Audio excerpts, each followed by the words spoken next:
Live from KSAT 12, the Nightbeat starts right now. New tonight, we're learning the Bexar County Sheriff's Office and Deputy Sheriff's Association have voted in favor of a new 5-year collective bargaining agreement. Yeah, that agreement includes higher pay for deputies and creates a citizens advisory board. The announcement comes after their previous agreement expired in September of last year. The association voted late yesterday, 500 to 51 in favor of the deal. Here's what you need to know about it. It includes a minimum 15% pay raise through 2025, a lump sum payment of $2,000 per deputy on the first pay period of the agreement, and the creation of a citizens advisory board, which aims to have objective administrative review over deputy complaints. The Commissioner's Court will officially approve the new agreement on February 8th. While in custody for a crime, San Antonio police say he took an opportunity to confess to another crime. Aaron Gutierrez facing a murder charge in connection with the death of a woman killed outside of an East Side bar last month. The night team's Jaffney Gray is live at the Bexar County Jail. And Jaffney, this was not a targeted incident.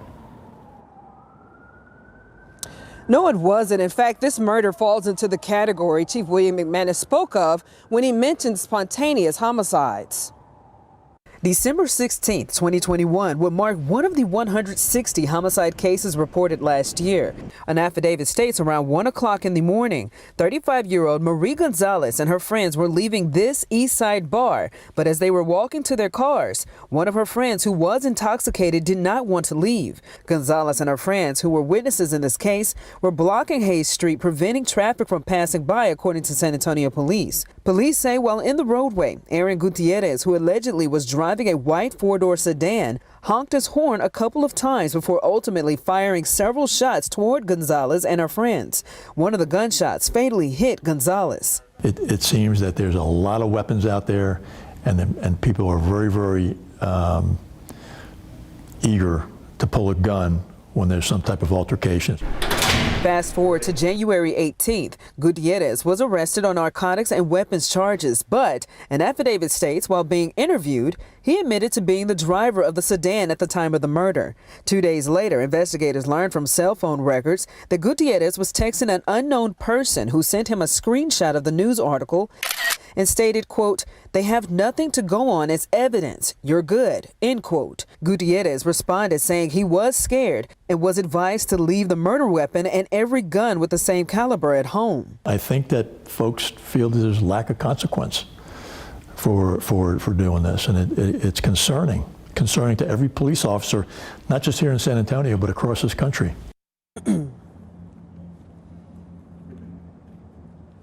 Gutierrez has a $250,000 bond for first-degree murder.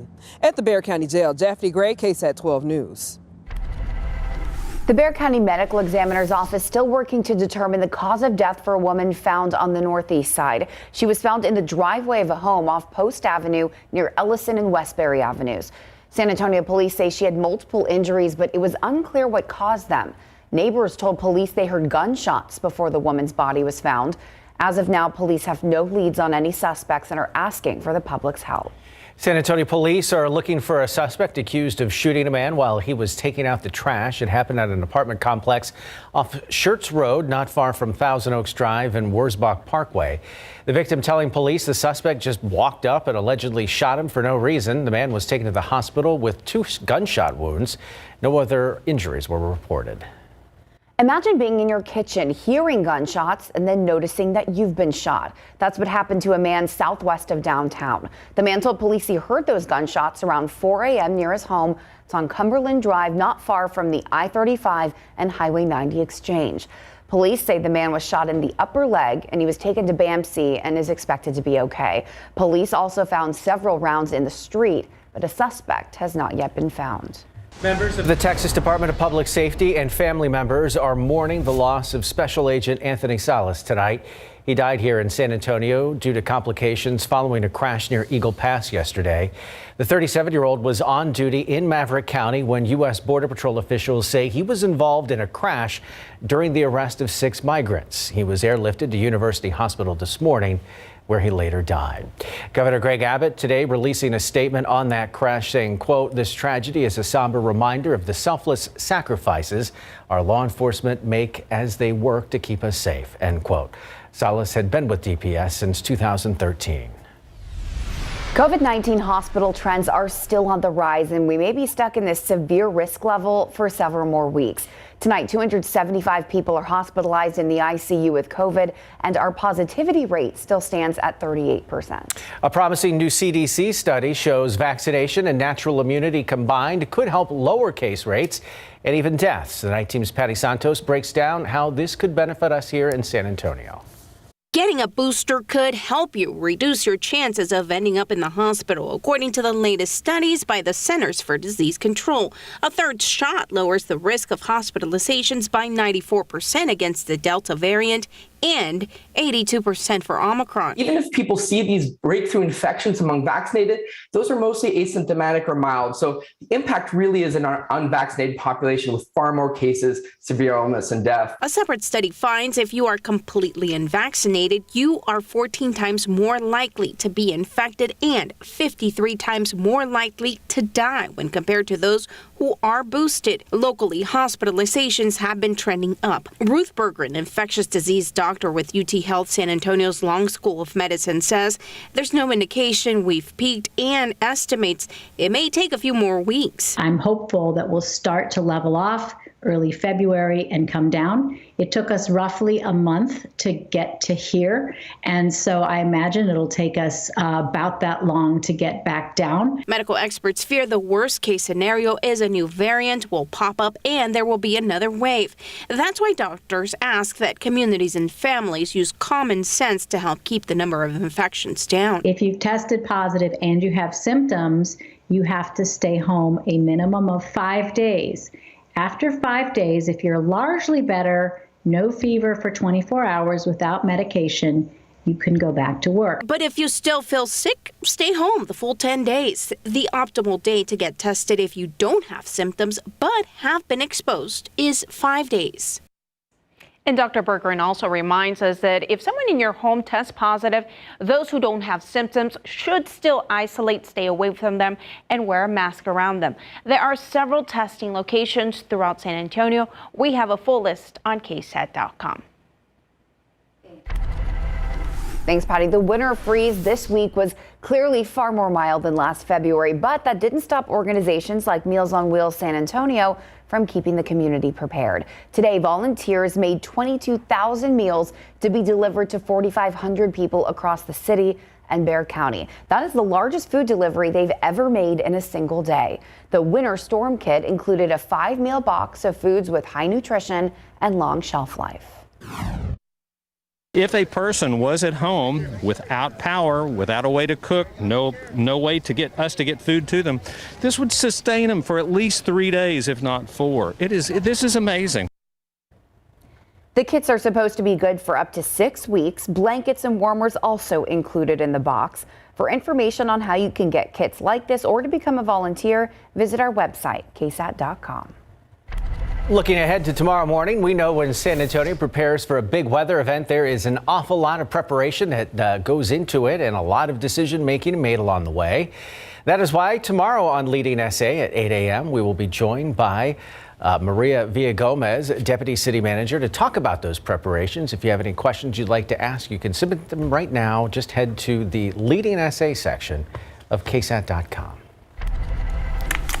All right, outside with live cam, the clouds are back. We started off with some sun early in the day, but by this evening it was overcast and a bit hard to tell from this vantage point, but it is gray out there tonight. Our temperature at the airport sitting very close to 50 degrees, and really over the next 24 hours, we won't see our temperatures fluctuate very much because that cloud deck is going to stay in place. We started off with a light freeze this morning, 32 degrees our morning low, up to 56 this afternoon. So not too warm, and it will be another gray, cool day tomorrow. So keep your light sweater or light jacket handy. Again, currently right at 50 at the airport, gray skies and light winds out of the east northeast. So another cool gray day tomorrow. Then tomorrow night, we bring in rain chances, and it looks like we'll have a damp start to the work and school week on Monday. I'll walk you through the setup for this next chance of rain, just plain old rain, let you know what to expect over the next couple of days coming up in the full forecast. Still ahead on the Nightbeat, tensions are growing between Russia and Ukraine, with the U.S. still caught in the middle trying to work towards a solution. Why an agreement made Friday could be short-lived. Plus, it's only been a few days since rock legend Meat Loaf passed away. Tributes still pouring in after the passing of the rock superstar. We take a look back at his accomplishments.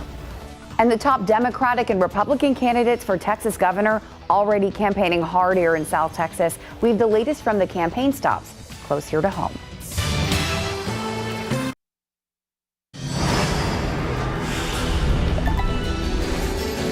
The March primary is a little over a month away, and the top contending gubernatorial candidates both making stops in San Antonio. Yep, as the night team's Lee Waldman reports, both candidates are campaigning hard for voters here in South Texas. She breaks down what they focused on while speaking directly to voters here.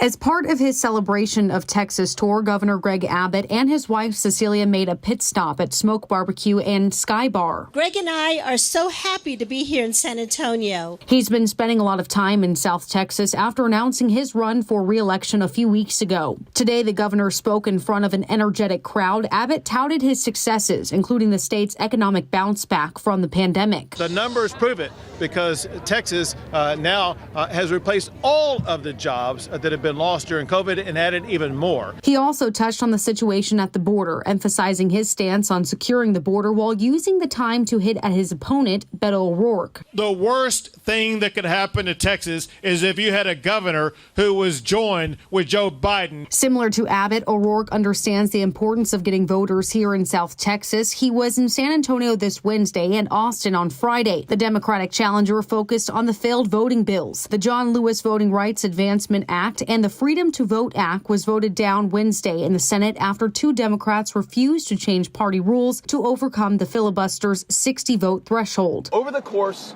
of February, 2 million Texans will hear from somebody on this campaign to remind them about their right to vote, to help educate them about what it takes to vote in this state. Both Abbott and O'Rourke hitting the campaign trails hard ahead of the March 1st primary, which, if you haven't registered to vote, you still have time. The deadline is January 31st. Lee Waldman, KSAT 12 News.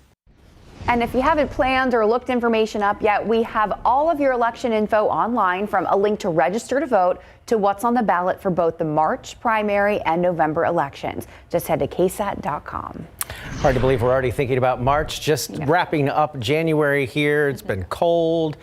Maybe we're going to get a little rain, something we need. We can only hope, Katie. We really need some beneficial rain. And I'll go ahead and tell you, this rain chance that we've got very late tomorrow night into Monday is not going to be all the rain that we need. It won't be a drought buster, but it's a little something. And we're very hopeful that we'll have some nice scattered rain around to start the day on Monday. Before we get there, look back at high temperatures this afternoon. Only got as warm as 48 in Carrizo Springs. The cloud deck that moved in today moved in from the south. So those of you south of Highway 90 were stuck under the clouds for a bit longer, so your highs were a few degrees lower. Currently, we've got a lot of folks in the 40s, right at 50 at the airport, 46 in Carrizo Springs right now. Current view of satellite does show a potential gape in this cloud deck, but that's because we've lost our visible satellite imagery. That's a true picture of what's actually going on, but we lose that after the sun goes down. So this is an infrared mix here, but we do have a very persistent cloud deck still down to the southwest across essentially the whole area, and it will not budge overnight. So we'll keep you overcast tonight. No rain, temperatures slowly falling into the low 40s. So with this persistent cloud deck, we really won't drop down a whole lot temperature-wise overnight. So not anticipating a freeze tomorrow morning. Also, because of the cloud deck, we won't be able to warm up very much tomorrow afternoon. So a gray day from start to finish tomorrow, and our high temperatures generally limited to near 50 degrees. So a cool, cloudy day tomorrow. If you're a fan of sweater weather, you'll really like the day tomorrow. Thankfully, winds will be light through the day on Sunday, so it won't be overly cold, but definitely sweater weather tomorrow. And really tomorrow, at any point with the overcast skies, it'll probably look like it could rain at any minute, but rain chances don't kick in until closer to midnight tomorrow into early on Monday. So there's 11 p.m. tomorrow night.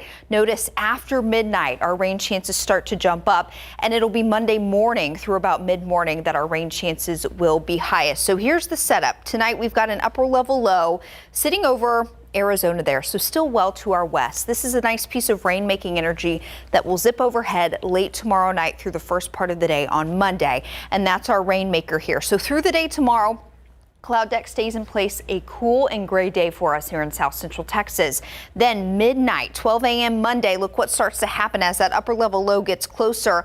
That's when we'll start to see some rain showing up on radar. So after midnight, especially if you're west of 35, you'll start to see some showers moving through. And this upper level low will really help to push through an area of scattered rain for us first part of the day on Monday. Here's 4 a.m., 7 a.m., 9 a.m. By the time we get to late morning, closer to lunchtime, a lot of the rain will be focused east of I-35.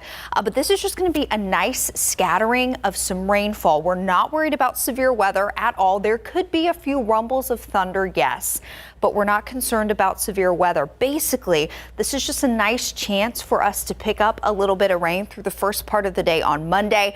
By Monday afternoon, notice skies clearing from west to east. We should be able to squeeze in some sunshine before the sun goes down on Monday. So unfortunately, because this will be a quick hitting disturbance, our rainfall totals, again, not going to be all that we need. Highest totals look to be east of 35. That's where anywhere from a ½ inch to an inch of rain will be possible. If you're west of 35, I would plan on less than a ½ inch of rain. Well west of 35, probably closer to less than a ¼ inch of rain. So again, not all that we need, but at least it's a little something. So just put this in the back of your mind. Monday, a gray, damp start to the day with scattered rain. Then we'll be clearing by the time kiddos are heading home from school, with temperatures jumping into the mid to upper 50s there. So you may need a little extra time to get out on the roads Monday. Just go ahead and file that away. Tomorrow, a gray day, but no rain. Again, our rain chances don't kick in until overnight through the first part of the day on Monday.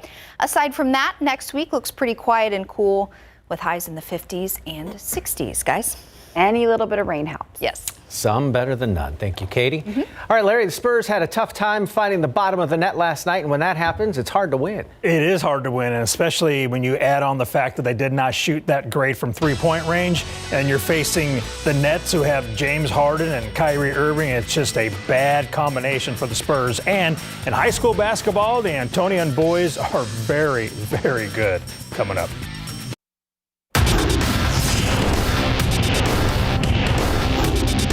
Yeah, it's always good to see Patty. He's one of my favorite teammates of all time. Jakob and the Spurs got to see Patty Mills, who remains a fan fave in San Antonio in big board sports.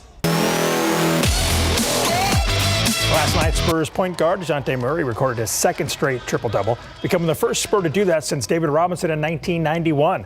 Murray had 25 points, 12 boards, and 10 assists. Now, the Spurs trailed the Nets 79-74 entering the fourth quarter, and that's when the Nets pulled away to win 117-102. James Harden scored 11 of his 37 in the fourth, while Kyrie Irving poured in 15 of his 24 in the final quarter. Add in too many missed shots, and it's no wonder the Spurs lost.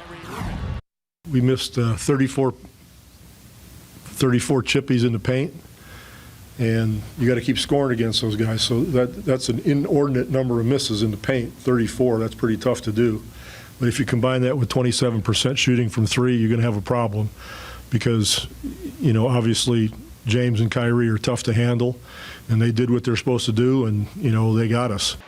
Around 6 minutes ago in the third, the Beard's elbow got the face of Derek White, which resulted in a bloody nose for Derek. White left to get patched up and returned with 2.5 minutes left in the quarter. White is certainly a tough dude, I'll tell you that. The Spurs will host the 76ers tomorrow night at 6 at the AT&T Center. Now, former Spurs Patty Mills and LaMarcus Aldridge started off the night smiling, and they ended the night happy thanks to the Nets' second straight win. Both were honored with a 2-minute tribute video before the game and received loud ovations during introductions. The Nets watched alongside Patty in L.A. and clapped for them. They all knew it was a special night. L.A. scored 16 points, Patty Mills 9. The game day Balo was touched by the video the Spurs put together.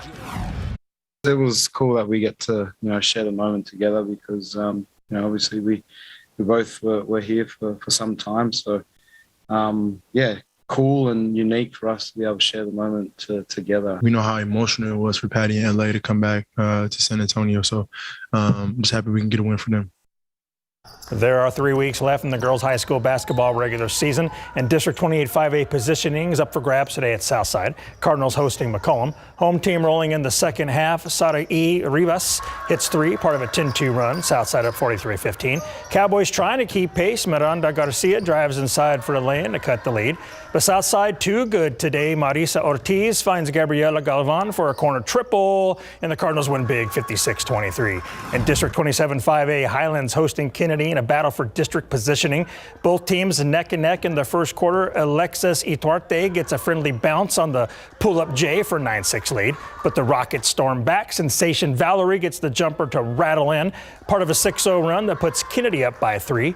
Owls respond. Jacinda Montez finds Janiyah Perkins on the inbounds pass for the 2-pointer, and Highlands wins it 52-33. In boys basketball, District 27 5A, 9-0 Jefferson facing 7-1 Sam Houston. First quarter was back and forth. Josiah Alvarado drains a triple, and it's 13-9 Mustangs. And the Hurricanes close on an 11-4 run. Kavion Sweeney hits a deep 3. Sam Houston leads 20-17 after 1. Second quarter, Jefferson retakes the lead. Aaron San Miguel drives to the hoop for 2 of his game-high 33 points. Jefferson hangs on to win 67-65 and remain undefeated in district. Big rivalry game tonight at the Alamo Convocation Center. Antonian taking on Central Catholic, as seen on the BGC app, courtesy of Texas Sports Productions. Buttons trying to rally in the third quarter. Connor Castro banks in 2 of his 13 points to make it a 16-point game, but the Apaches pull away. Xavier Martinez drills the step-back 3. He finished with a game-high 24 points. Antonian cruises to the win 76-53. The top seed in the AFC playoffs and NFC playoffs, they are both out. We'll have that for you later in sports. Today's game's way more exciting than the games last weekend. Thank you, Larry. We'll be right back. President Biden meeting with his national security team as the U.S. negotiates for a diplomatic solution as tensions continue to escalate between Russia and Ukraine. ABC's White House correspondent Mary Alice Parks breaks down those talks. Secretary of State Antony Blinken and Russian Foreign Minister Sergei Lavrov met for 90 minutes in Geneva on Friday to negotiate. The U.S. hoping to lower the temperature and convince Russia to de-escalate the situation on Ukraine's border. We agreed as well that further diplomatic discussions would be the preferable way forward. But again, it is really up to Russia to decide which path it will pursue. Russia still demanding a guarantee from the U.S. that Ukraine will never be allowed to join NATO, saying after the talks in Geneva that ignoring their concerns will, quote, have the most serious consequences. But the Russians did suggest that they would be open to meeting next month. In an effort to keep the talks going, the White House agreeing to respond to Russia in writing. We've been very clear about what we are not negotiating on, which is the sovereignty of Ukraine, which is this question that is continuously raised about Ukraine's right to pursue joining NATO. But negotiating takes many forms. Russia has repeatedly denied that it has plans to invade Ukraine, but the situation on the ground as tense as ever. An estimated 100,000 Russian troops stationed along Ukraine's border. If, in fact, they commit another incursion into Ukrainian territory, they're just going to set themselves up for even more isolation from the rest of the international community. This is not a country that has a whole lot of friends. The White House has said any Russian military aggression towards Ukraine will be met with a swift and severe response. But some Republicans believe President Biden should not wait. He should send U.S. forces to shore up NATO's eastern flank now, before it's too late. And now a new shipment of U.S. military aid arriving Friday in Kiev. The $200 million package, including about 200,000 pounds of lethal aid like ammunition. Mary Alice Parks, ABC News, Washington. The NCAA facing criticism after adopting new rules for transgender athletes. The updated guidelines putting the question of their eligibility to each sports governing body. The NCAA officials say they picked this policy to be more balanced and fair. Trans college athletes will now be required to document sport-specific testosterone levels before their championship selections. If a sport does not have a policy or governing body, then they apply the sport's international federation's rules. If no federation exists, Then they follow their International Olympic Committee's policy. The changes pulled mixed reactions from current and former athletes. It's going to be difficult for both the NCAA to manage compliance with these rules, to figure out what they need to do to be in compliance with these rules. Number one, biological boys, I've said from the beginning, should not be playing in women's sports.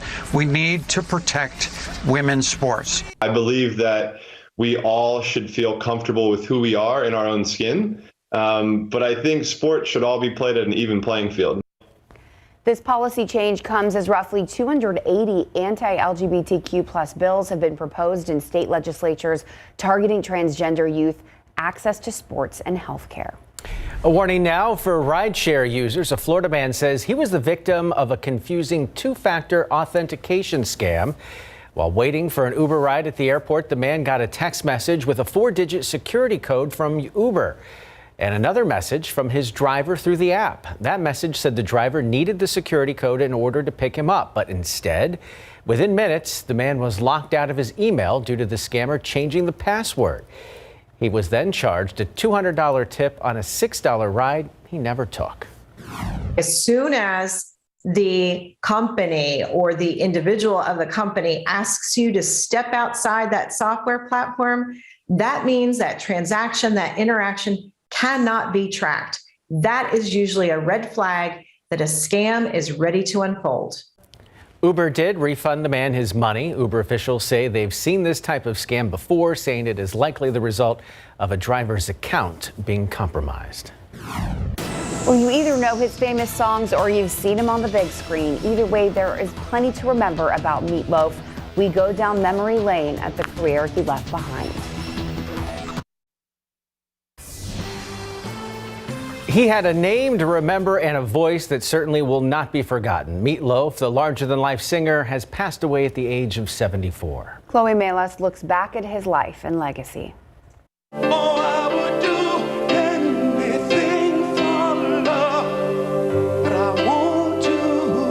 Meat Loaf performed sweet suburban melodies with dramatic flair, unleashing the lyrics of composer Jim Steinman. I go out on a stage as if it's the last thing I'll ever do. I will, and that's what I've always said. If I'm going out, I'm going out on a stage.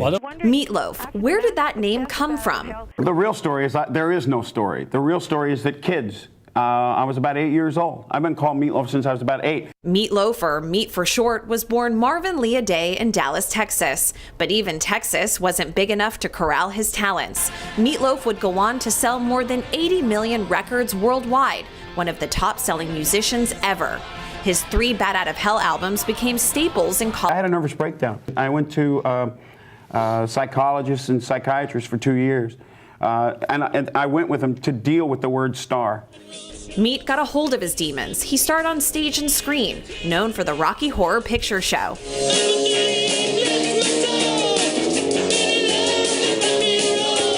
And Bob Paulson in Fight Club. First rule is, I'm not supposed to talk about it. And the second rule is, I'm not supposed to talk about it. And the third rule is, I'm a member. Off-screen, he married twice, became a father to 2 daughters. And Meat Loaf entered reality TV, Donald Trump's Celebrity Apprentice. In an infamous episode, he blistered Gary Busey. You look in my eyes, I am the last person in the world you ever wanna with! Such harsh yelling, a stark contrast to what launched Meat Loaf to international adoration. That operatic voice.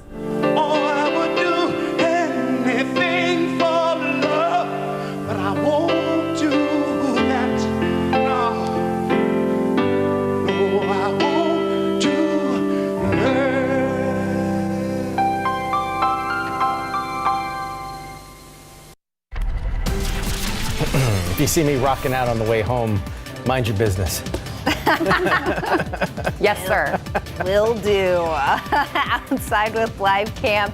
It's overcast, a bit hard to tell at this time of day, but the clouds rolled in for everyone today, and it is going to be a gray day tomorrow. So if you've got a Sunday morning dog walk in your plans, you'll want a light jacket, that's for sure. It won't be overly windy. In fact, winds will be pretty light tomorrow, but it'll be chilly. Temperatures dropping down to the low 40s tonight, and that's where they'll stay essentially all day long tomorrow with cloud cover hanging around. Rain chances kick in. They'll start to kick in about this time tomorrow night into early on Monday. I'll walk you through your rain chances heading into Monday morning, once again coming up in just a few minutes.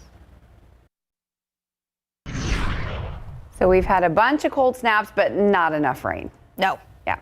Not nearly enough. And the drought situation has really gone back the wrong direction over the past few months. We were doing pretty good going into fall, and then things have been pretty dry. So let's start off with the rest of your weekend. Tomorrow during the daytime hours, no rain. It's going to be overcast, so you may look and think, well, it looks like it could rain at any time. We won't bring the rain chances in really until after midnight, so the overnight hours into the first part of the day on Monday. And then next week after that, things are looking pretty dry. So I'm going to stay off screen here because I want you to get the big picture. So this was the Drought Monitor 3 months ago. At that time, back in October, about 19% of the state was in drought, and we were starting to get fairly dry here in South Texas. As of this week, big change where you see the red and the orange. That's not what we want to see. That's rapidly expanding drought, even extreme drought. And as of this week, 86% of Texas is in drought. And the biggest change for us locally has been across our southwestern tier of counties. This swath of extreme drought, that bright red here, now expands all the way through LaSalle into McMullen County here. So that's our driest spot there near Cotulla along 35 and then down to the southeast of Eagle Pass. But we've got severe drought starting to really settle in across the northern tier of the hill country, most of Valverde County there as well. So bottom line, we really need some rain. Our best chance will come tomorrow into Monday. So here's a look at the rainfall potential through Monday. And again, it won't be all we need. And in fact, where we need it down to the southwest, that's likely going to be where we see some of the lower totals west of 35. So through Monday, if you're well west of 35, likely less than a quarter inch of rain. Our higher totals will be off to the east. So essentially, San Antonio, Bexar County up into Comal County and then points east there, a half inch to an inch of rain possible. Higher totals, an inch or more off closer to the Houston area. So if you're east of 35, you've got the better chance to see a bit more as far as rainfall goes out of this disturbance that will move through late tomorrow into Monday. West of 35, lower totals likely. Beggars can't be choosers. We'll take what we can get, that's for sure. The system that will bring us rain is actually a cutoff upper level low. So the rest of the jet stream is way off to the northeast, but we've got this little cutoff piece of energy, cut off because it's removed from the rest of the jet stream. This is sitting over Arizona tonight. It is going to zip off to the east and move over our part of the state late tomorrow into early on Monday. So this comes through really quickly. That's why we really don't have too long to cash in on the rain, mainly first part of the day Monday, and then by Monday night this is out of here and things stay pretty quiet for the rest of next week. So let's get back in a little closer. I'm going to fast forward 24 hours. So we're just gray tomorrow. By this time tomorrow night, we could start to see a few showers working in west of 35. But for most of us, especially along the I-35 corridor here in San Antonio, we're looking at rain chances starting to pick up after midnight. So overnight, all the way through the early morning commute on Monday, we're looking at scattered rain possible. There will be some pockets of heavy rain, and I can't rule out a few rumbles of thunder, but we are not worried about severe weather here. And because this will keep moving, we're also not too concerned about flooding. That being said, the Monday morning commute is likely going to be a little messy, may need a bit more time just because we are going to have this scattered rain around.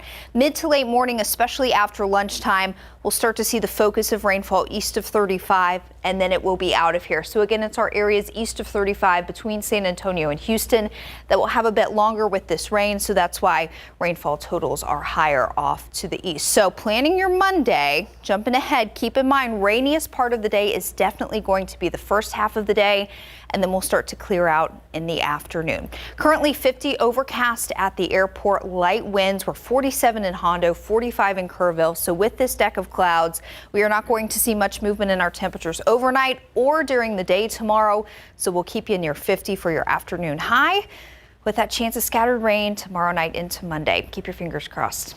Guys. Fingers, toes, everything's crossed. Yes. Thank you. All right, Larry, I guess we can't call them the Cincinnati Bengals anymore. I'll tell you what, Bengals quarterback, or actually Bengals quarterback, Joe Burrow, said their rookie kicker looked at the Bengals bench and said, looks like we're going to the AFC Championship. And then he walked out onto the field and he sent Ryan Tannehill and the Titans home with his game-winning kick. It was amazing. Plus, the cameras are following Mario Barrios around once again. Coming up. Pro football coverage, powered by Davis Law Firm. Cincinnati played at Tennessee today and upset the #1 seed in the AFC playoffs. On the first play from scrimmage, Ryan Tannehill's pass is intercepted by Jesse Bates III, one of 3 interceptions by Tannehill. That led to a Bengals field goal and a 3-0 lead. Third quarter now, Joe Mixon runs right, cuts back to his left, and breaks off a 16-yard touchdown, and the Big Cats lead 16-6. But Tennessee comes back. Tannehill throws a beautiful ball to A.J. Brown right in his front pocket, 33 yards, and we're tied at 16. 4 seconds ago now, rookie Evan McPherson kicks a 52-yard field goal as time expires, and the Bengals upset the AFC's top seed 19-16, advancing to the AFC Championship. That field goal was a result of Tannehill's third pick. Defense played unbelievable, and we made plays when we needed to on offense. It wasn't always pretty, but we got the job done. Like I've said all year, we can win a lot of different ways. Defense came up strong today. Unbelievable. NFC divisional round tonight saw the 49ers at the Packers. Green Bay led 7-0 at halftime. Fourth quarter, Packers up 7-3 and punting deep in their own territory. The Niners' Jordan Willis blocks the ball. It's picked up by Talanoa Hufanga, and rookie scores a touchdown, and we're tied at 10-10 with 4:41 left in the game. Bring on Niners kicker Robbie Gould, and the dude is solid for a walk-off 45-yarder, and the Niners shock the Packers 13-10 to knock off the NFC's top seed. Fans in Austin cheering on the Longhorns, who were hosting Oklahoma State today. Second half, Courtney Ramey on the break goes reverse layup, and the Horns lead 29-27. Late in the game, Trey Mitchell banks it in for a 5-point UT lead, and number 23 Texas wins at home 56-51. Fans lining up outside of United Supermarkets Arena to get seats for today's game between number 18 Texas Tech and West Virginia. Late second half, Kevin McCullough gets the steal to start the break, dishes to Terrence Shannon for the dunk to put the game away. Shannon had 23 points. Red Raiders take it 78-65. Number 5 Baylor at Oklahoma. Second half, Bears' Matthew Mayer spins with the defender all over him, then turns and makes a very tough 3 for a 10-point lead. He scored 11 points, and Baylor wins on the road 65-51. Baylor had 16 steals. I'm a dangerous fighter. I possess a lot of skills in the ring. I think he made a mistake if he's looking at me as a tune-up fight. Once again, the cameras are following San Antonio's very own Mario Barrios. El Azteca will face Keith one-time Thurman on Saturday, February 5th in Las Vegas in Mario's welterweight debut. We caught up with Barrios as he trains in Las Vegas before his big pay-per-view fight. And Barrios said that this time, the behind-the-scenes camera work was not as dramatic like his Showtime fight against Gervonta Davis. This most recent time, it wasn't as dramatic. It wasn't as Hollywood. It was just a lot more focused on, what I do, in my daily life in camp. It was a lot more focused just on my workouts, and me, just being, just staying centered, staying grounded, and just staying focused as I prepared. As I prepare for this fight coming up. You can hear more from Barrios tomorrow night on Instant Replay at 11. We will look forward to it. Thank you, Larry. We'll be right back. Finally tonight, something good. Because it involves food. Yeah. Flying sausages saved the day when a rescue dog became stranded in England. Millie the dog slipped out of her collar and became stranded in some dangerous mud flats. Volunteers initially set out both on foot and kayaks, but what ultimately did the trick was tying cooked sausages to drones. Jack Russell was successfully lured to safety. Can't resist those flying meats. That's all of our time. Thanks for watching. We'll see you tomorrow.